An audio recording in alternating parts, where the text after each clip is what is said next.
दोस्तों, क्या कारण था कि अयोध्या नरेश राजा दशरथ नारी बन गए थे? जानिए कैसे। दोस्तों, क्या आपने कभी सुना है कि अयोध्या के महान सम्राट श्री राम जी के पिता राजा दशरथ एक दिन नारी बन गए थे?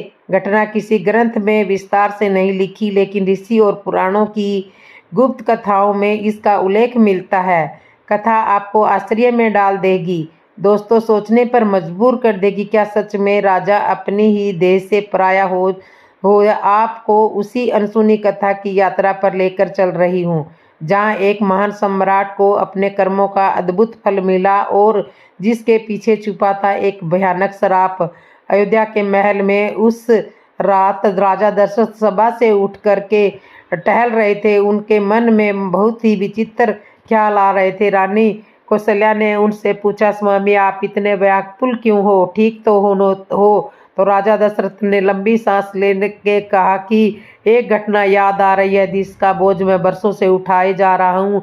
रानी ने उत्सुकता से पूछा, ऐसी कौन सी घटना है? महाराज दशरथ ने अपने मन की बात को खोलते हुए कहा कि आज से कई वर्ष पहले जब मैं युवा था और शिकार पर निकला था, तब मैंने एक ऐसा अपराध किया था जिससे मेरे जीवन दशरथ कब स्त्री बन गए, इस स्त्री से किस संतान का जन्म हुआ था? दोस्तों, त्रेता युग का समय था। उस समय राजा महाराज शिकार किया करते थे, वन में जाया करते थे और ऐसे में हर क्षत्रिय अपना एक नियम मानता था कि जब तक वह शिकार ना मिले तब तक वह राजा वापस नहीं लौट कर आया करता था। दोस्तों, उस दिन महाराज दशरथ के साथ भी ऐसा ही हुआ। शिकार नहीं मिला और वह शिकार की खोज में बहुत दूर तक निकल गए। कई दिन बीत गए।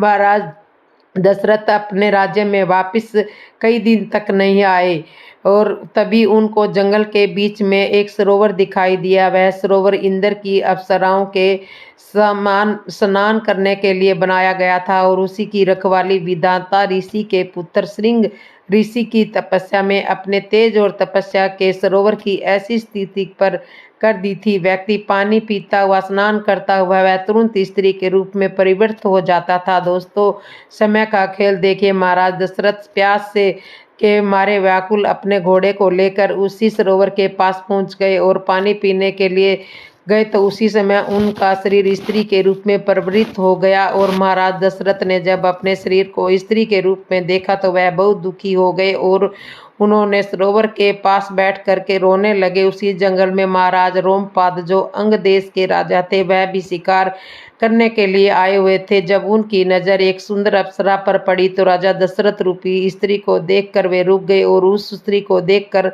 ध्यान से देखने लगे। और उधर महाराज दशरथ ने निर्णय किया कि अब मैं अयोध्या नहीं जाऊंगा और लोग मुझे कैसे पहचानेंगे कि मैं दशरथ हूँ? मैं उन्हें क्या जवाब दूंगा? लोग मुझे समझेंगे ही नहीं कि महाराज दशरथ को तो मर गया है और मैं उनके राज्य में इस तरह से स्त्री के रूप में, तो लोग सोचेंगे नहीं नहीं, बातों ही बातों में उन्होंने अयोध्या जाना स्वीकार नहीं किया। अपनी याददाश्त तो पहले जैसी ही थी, उनकी चेतना नहीं गई। उन्हें सब कुछ याद था कि पहले क्या था और इस समय क्या है, लेकिन वे क्या करें क्या ना करें यही सोच विचार कर रहे थे। तभी वहां राजा रोमपाद पहुंच गए और कहने लगे कि हे सुंदरी, तुम कौन हो और तुम इस निर्जन वन में क्या कर रही हो? तब राजा दशरथ ने कहा कि मैं हूँ किस काम के लिए यह मुझे यहाँ याद आ रहा।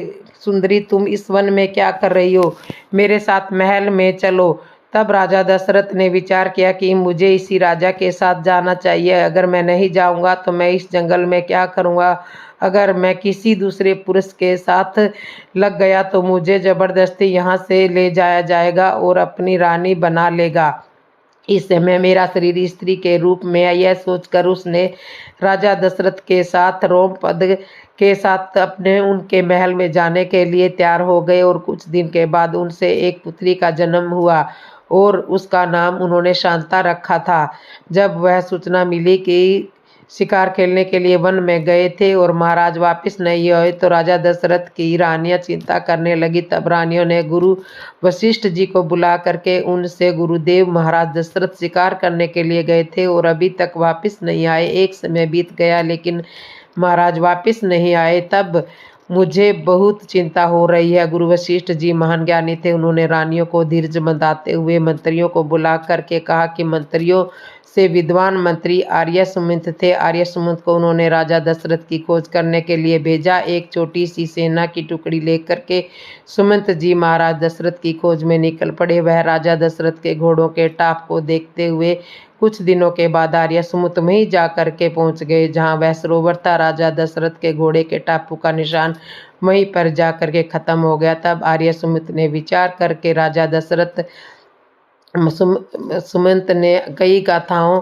सुन रखी थी। निर्जन वन में जो कोई सरोवर होता है तो उसकी भली भांति जान पहचान करके ही उसके अंदर पैर रखना चाहिए। उसमें बहुत भयानक जानवर भी हो सकते हैं या फिर किसी सरोवर को श्रापित भी हो सकता है। इसलिए वह उस सरोवर के पास तो गए लेकिन सरोवर में पैर नहीं रखा और अपनी सेना को भी रोक दिया कि कोई भी इस सरोवर के नज़दीक मत जाना। वह वहाँ से आगे चल दिए। तब उन्हें एक आश्रम दिखाई देने लगा। उस आश्रम में ऋषि श्रृंगी भी तपस्या कर रहे थे। सुमंत भी उसी आश्रम पर जा कर के पहुंच गए। वहां से आश्रम सरोवर से कुछ ही दूरी पर सुमंत ने ऋषि को प्रणाम किया और ब्रह्मा ऋषि ने वन में आए थे। आज 1 वर्ष हो गए और वापिस न गए। उन्हीं की खोज में निकला हूँ और उनके घोड़ों के पैर के निशान भी सरोवर तक आ पहुँचे हैं। घोड़ों के पैरों के निशान दिखाई नहीं दे रहे। कृपा करके मुझे इस रहस्य के बारे में बताएं कि महाराज दशरथ कहाँ पर है। तभी ऋषि श्रृंगी ने अपने तपोबल से देखा। बताया हो कि सरोवर के पास आप रुके थे। वहाँ सरोवर मेरे तपस्या के बल से प्रभावित है। उस सरोवर में जो कोई भी व्यक्ति मेरी आज्ञा के बिना स्नान करेगा या जल पिएगा तो वह तुरंत ही स्त्री के रूप में बदल जाएगा। इसलिए मैं महामंत्री आपके महाराज दशरथ ने भी उस सरोवर में बिना मेरी आज्ञा के जल पान लिया था, इसलिए वह स्त्री के रूप में परिवर्तित हो गए हैं। सुमित ने कहा कि कृपा करके बताए कि स्त्री के रूप में गए कहाँ है, इस समय वह कहाँ पे। सुमित जी ने उनकी बात सुनकर के ऋषि से तपस्या बल पर महाराज दशरथ का उस समय रोमपाद के उनकी रानी बनकर के रहा और उनके एक कन्या ने जन्म लिया जिसका नाम शांता है। सुमंत ने ऋषि श्रृंगी से आज्ञा लेकर के आगे प्रस्थान किया और जाकर के अंग देश पहुँच गए। अंग देश पहुँच करके राजा रोमपाद से मिले और उन्होंने अयोध्या के बारे में सारी सूचना राजा को बता दी। महाराज, मेरे यहाँ की राजा दशरथ एक जंगल में शिकार करने के लिए गए थे, वहाँ से आज तक वापस नहीं लौटे हैं। इसलिए मैं ऋषि श्रृंगी के कहने से आपके यहाँ पर आया हूँ, क्योंकि यहाँ वही राजा आपके यहाँ स्त्री के रूप में परिवृत होकर आपको मिले हैं और आपके यहीं पर रहते हैं। राजा रोमपाद ने जब ऐसी बात सुनी थी उन्होंने तुरंत राजा दशरथ रूपी नारी को बुलाया और कहा कि पहचान लो ये कौन है। राजा दशरथ सुमंत को तुरंत पहचान गए और बोले, हे मंत्री, आप यहाँ कैसे और किस काम के लिए आए। मंत्री ने कहा कि महाराज, आपको लेने के लिए आए हैं। तो इस तरह से अयोध्या नरेश रानी बन गए थे और उनके ही शांता नाम की एक लड़की हुई थी।